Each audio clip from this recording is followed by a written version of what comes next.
मैं कांग्रेस का समर्थन नहीं करती, लेकिन इसे एक ईमानदार नागरिक होने के नाते सुनिएगा। मोदी जी, 60 साल मत चिल्लाया करो। देश और जनता को उल्लू मत समझो।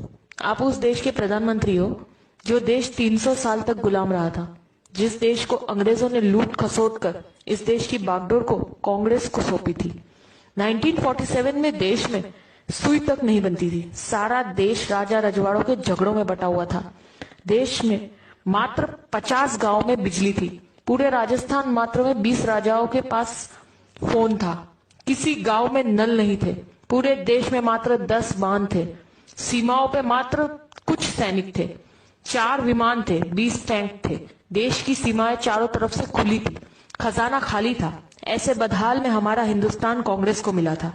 इन 60 सालों में कांग्रेस ने हिंदुस्तान में विश्व की सबसे बड़ी ताकत यानी सबसे बड़ी सेना तैयार की।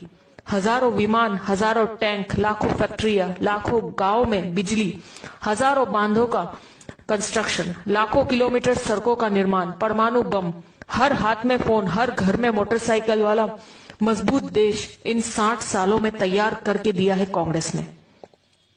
भारत ने पिछले 60 सालों में तरक्की भी बहुत की है। भूतपूर्व प्रधानमंत्रियों ने कई इतिहास रच दिए, जिसकी वजह से भारत आज एशिया की दूसरी सबसे बड़ी ताकत है।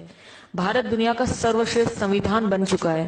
भारत एशियाई खेलों में मेजबानी कर चुका है। भारत ने भागड़ा और रिहंद जैसे बांध भी बन चुके हैं। देश भामा न्यूक्लियर रिसर्च सेंटर का उद्घाटन कर चुका है।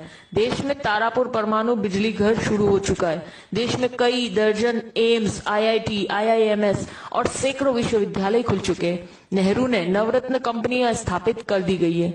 कई सालों पहले भारतीय सेना ने पाकिस्तानी सैनिकों को लाहौर के अंदर तक घुसकर मारा था और लाहौर पर कब्जा कर लिया था। पंडित नेहरू पुर्तगाल से जीतकर गोवा को भारत में मिला चुके थे। नेहरू जी ने इसरो यानी इंडियन स्पेस रिसर्च ऑर्गेनाइजेशन की शुरुआत भी कर दी थी।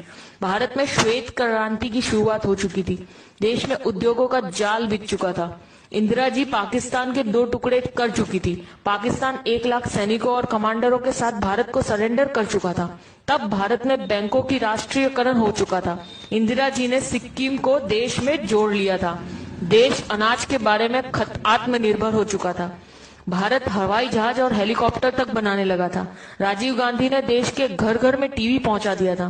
देश में सुपर कंप्यूटर, टेलीविजन और सूचना क्रांति यानी इंफॉर्मेशन टेक्नोलॉजी पूरे भारत में स्थापित हो चुकी थी।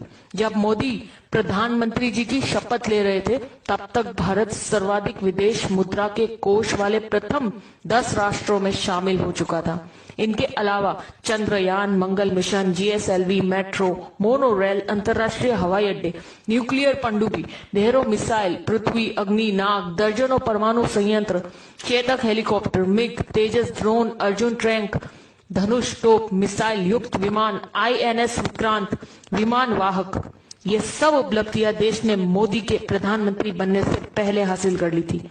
हर जागरूक नागरिक की तरह इस मैसेज को ज्यादा से ज्यादा ग्रुपों तक पहुंचाइए, ताकि मोदी जी और उनके जुमले गलत साबित हो सके। जी बार बार उनका पूछना कि 60 सालों में क्या हुआ, तो उन्हें पता चल सके और अंधभक्तों की आंखों से पट्टी उतर सके। जय हिंद।